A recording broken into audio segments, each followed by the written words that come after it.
टूटा हुआ दिल ड्रामे की अगली किस्त में आप देखेंगे कि उष्णा घर तो वापस आ जाती है, लेकिन अपने माँ बाप का एतबार खो चुकी है। इदरान की मदद के बगैर समीन कभी भी अपनी बहन को नहीं छुड़वा सकती थी, इसलिए वो इदरान की शुक्रगुजार है। बल्कि इस बात का भी एतराफ़ करती है इदरान के सामने कि अम्मा ठीक कहती हैं, मियाँ बीवी का रिश्ता बहुत खूबसूरत होता है, सारे दुख सारे सुख साझे होते हैं। समीन की बात सुनकर इदरान भी मुस्कुरा देता है। इसे बहुत खुशी है कि इन दोनों के दरमियान के फासले ख़त्म हो रहे हैं और समीन इससे हर बात शेयर करने लगी है। दूसरी तरफ उष्णा की हालत देखकर नीलो काफ़ी परेशान है। मैंने तुम्हें कितना समझाया था, मत पड़ो इन चक्करों में। जिस पर उष्णा गुस्से से जवाब देती है कि उस कामरान को तो मैं छोड़ूंगी नहीं, उसने मुझे धोखा दिया है, बदला तो मैं लेकर रहूंगी।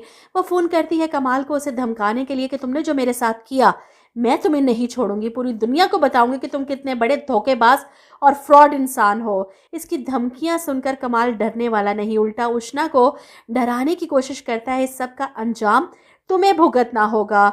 उष्णा इसकी धमकी पर सवाल करती है, क्या कर लोगे तुम?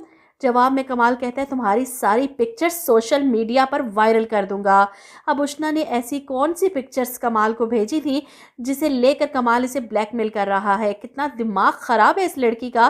कहने को कितनी समझदार बनती थी, लेकिन इस बुरी तरह से ट्रैप हुई है, वो भी इस सोशल मीडिया के दौर में जब हर लड़की को पता है कि इसे अपनी इज्जत की हिफाजत कैसे करनी है। कामरान की धमकी पर उष्णा का सारा गुस्सा, सारा बदला झाग की तरह बैठ जाएगा। मजीद बदनामी नहीं करवा सकती अपने घर वालों की। ऐसे में समीन मिलने आती है तो वो इसके सामने रो पड़ती है कि हम मिडिल क्लास लड़कियों की किस्मत में सिर्फ धोखे हैं, मोहब्बत हमारी किस्मत में नहीं।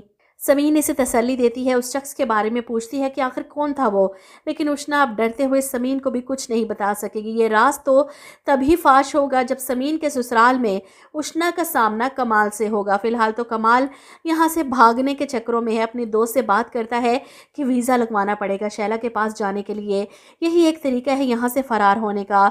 शैला जो वीडियो कॉल करती है कमाल से पूछने के लिए कि इसके वीज़े का क्या बना, और कमाल इसे तसल्ली देता है कि बस 2-4 दिन में डार्लिंग मैं तुम्हारे पास होऊंगा। वो अपने ससुराल जाता है ताकि अपने पासपोर्ट वगैरह का इंतज़ाम कर सके वीज़ा लगवाने के लिए। ऐसे में इदरान से सामना होता है। इदरान फ़ौरन इसे रोक कर कहता है कि मैंने तुम्हें उस दिन देख लिया था। कमाल की तो जैसे जान निकल जाती है, कहीं इसने पुलिस स्टेशन में तो नहीं देख लिया मुझे। लेकिन इदरान बात पूरी करता है कि तुम गाड़ी में थे किसी लड़की के साथ, मुझे देखकर सिग्नल तोड़कर भाग गए, क्या छुपा रहे थे? ये सुनकर कमाल घबरा जाता है, नहीं ऐसी तो कोई बात नहीं थी, मैं तो अपनी बहन के साथ था, मैं तुम्हें देखकर क्यों भागूंगा? गलतफहमी हुई है तुम्हें। बड़ा शातिर खिलाड़ी है, इतनी आसानी से अपनी असलियत सामने नहीं आने देगा। गलती तो उष्णा की है। हैरत की बात है कि थाने में क्यों नहीं इसने कमाल का नाम लिया इदरान के सामने कि यही वो शख्स था। बस वहाँ से निकलने की कम से कम जाने से पहले इसे 2-4 गालियाँ सुना जाती, जो अपने दोस्त के पीछे छुपकर खड़ा था कि कहीं इदरान इसे देख ना ले।